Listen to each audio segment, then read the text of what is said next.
assist. What's your response? I want to bring the conversation back to the broken criminal justice system that is disproportionately negatively impacting black and brown people all across this country today. Now, Senator Harris says she's proud of her record as a prosecutor and that she'll be a prosecutor president, but I'm deeply concerned about this record. There are too many examples to cite, but she put over 1,500 people in jail for marijuana violations and then laughed about it when she was asked if she ever smoked marijuana. She blocked evidence. She blocked evidence that would have freed an innocent man from death row until the courts forced her to do so. She kept people in prison beyond their sentences to use them as cheap labor for the state of California. And she fought to keep cash bail system in place that impacts poor people in the worst kind of way. Thank you, Congresswoman. Senator Harris, your response. As the elected Attorney General of California, I did the work of significantly reforming the criminal justice system of a state of 40 million people, which became a national model for the work that needs to be done. And I am proud of that work. So Kamala Harris has been getting obliterated due to the fact that the New York Post posted an article on her ass, you know what I'm saying, labeled communism. You know what I'm saying? It says that Harris unveils a budget-breaking $1.7 trillion economic plan that includes government price controls. And man, listen, it's been an ongoing trope from Republicans to Democrats as a form of denigration to allude to the fact that Democrats are,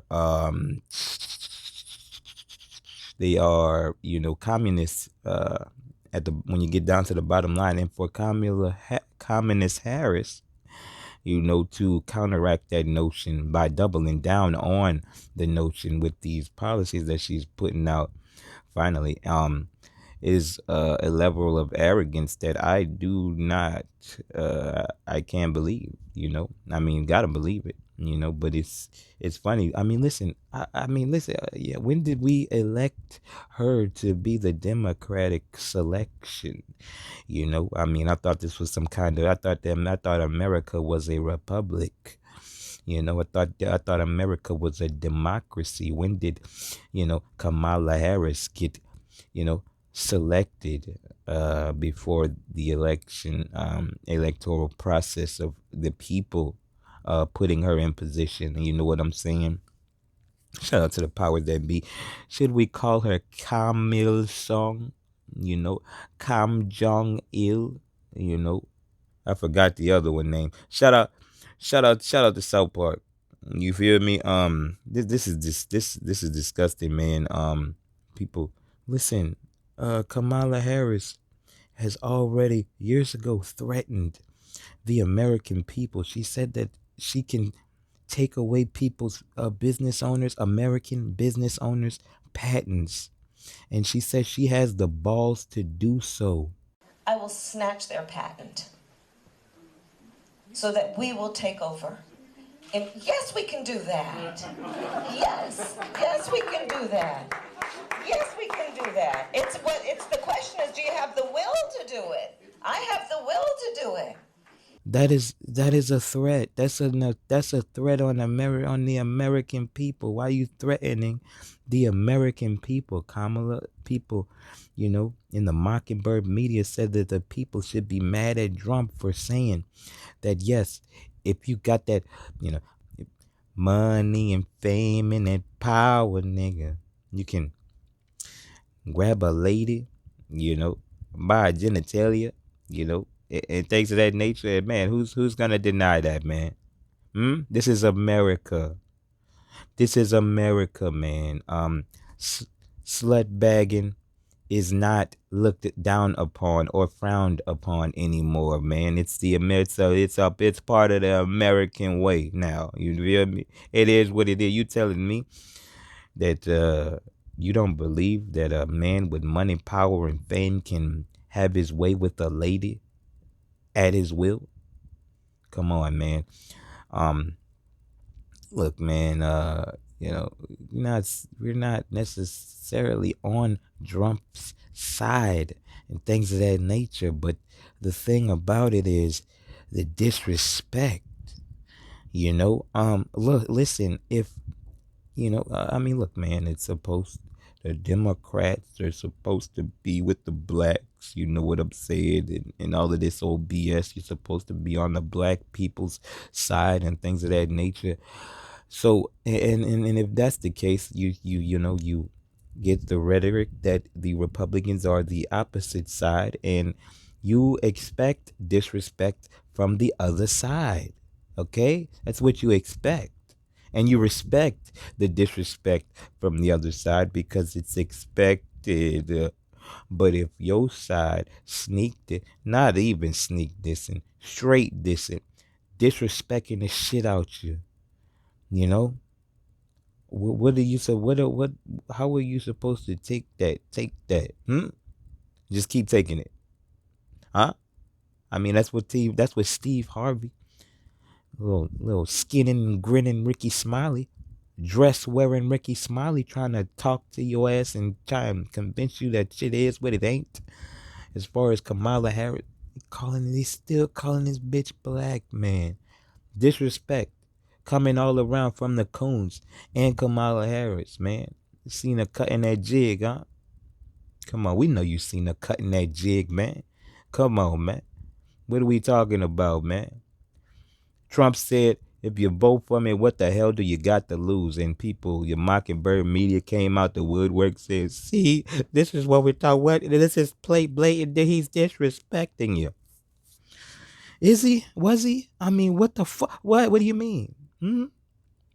Was he? I mean, I mean, all we do, you vote for the Democrats, all you do is lose. They're gonna tell you that you're gonna lose before they're not even gonna tell you what they're gonna give you. They're gonna tell you that they're not gonna give you something, but they're gonna tell you that you have to vote for them just because the Republicans is the other side. And listen, man, us over here with these mega facts, man, we are thinking about suggesting a protest vote, voting for the other side, that being the Republican side, as a thumb to the eye of the Democrats for taking the black vote for granted.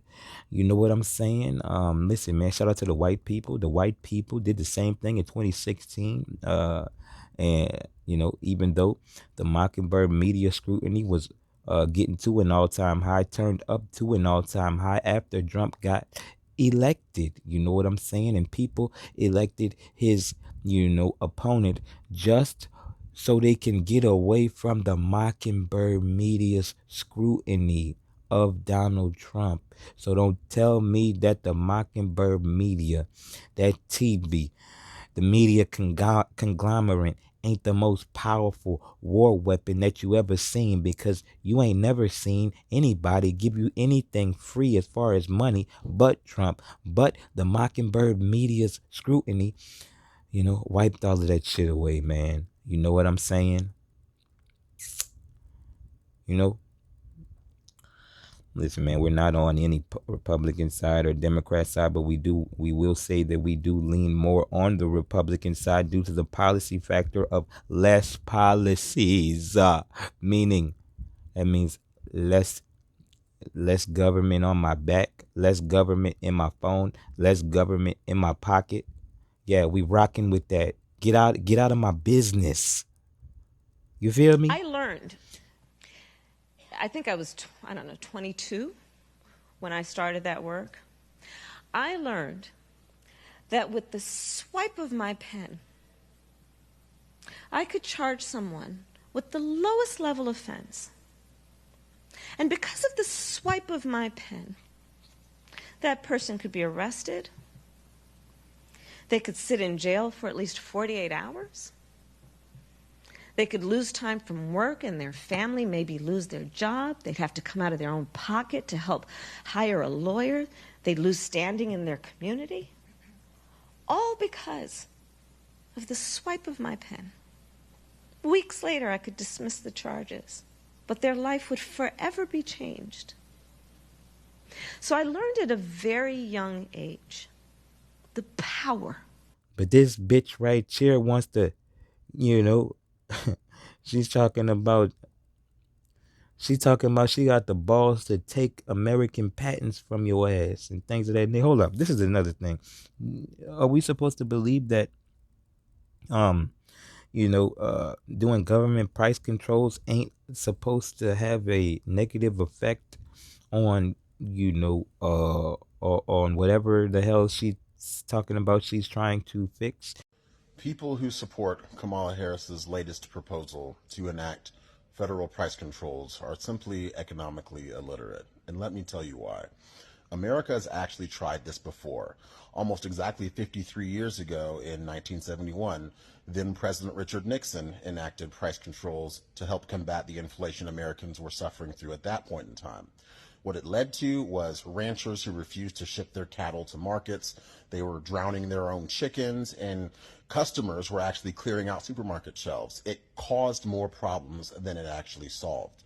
Now, Kamala Harris would have you believe that corporations are engaged in corporate greed by charging individuals too much for the goods that we all need.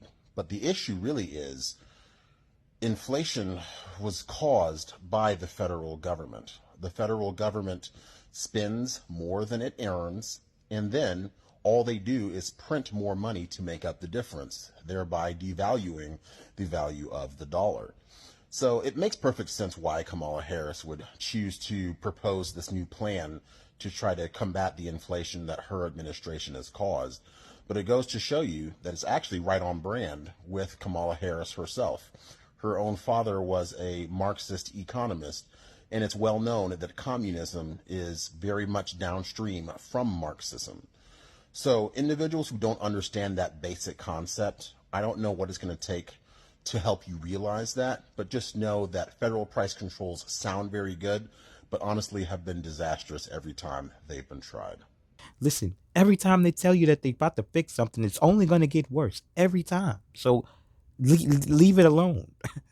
Leave it. Whatever you boys got in store, don't do it. Okay, that's how you do that. All right. Anyway, shout out to the communist Kamala Harris, man. Disgusting. The disrespect is just it's out of hand. And a protest vote might get them in line after a couple years down the line. You know what I'm saying? Because they can't win without the black vote. So you're gonna have to strangle them up. You know what I'm saying? Let them know that you ain't playing, man. Let them know that Democratic plantation, ain't got as many slaves on it, as they used to have. You feel me? Shout out to Kamala Harris. You know what I'm saying?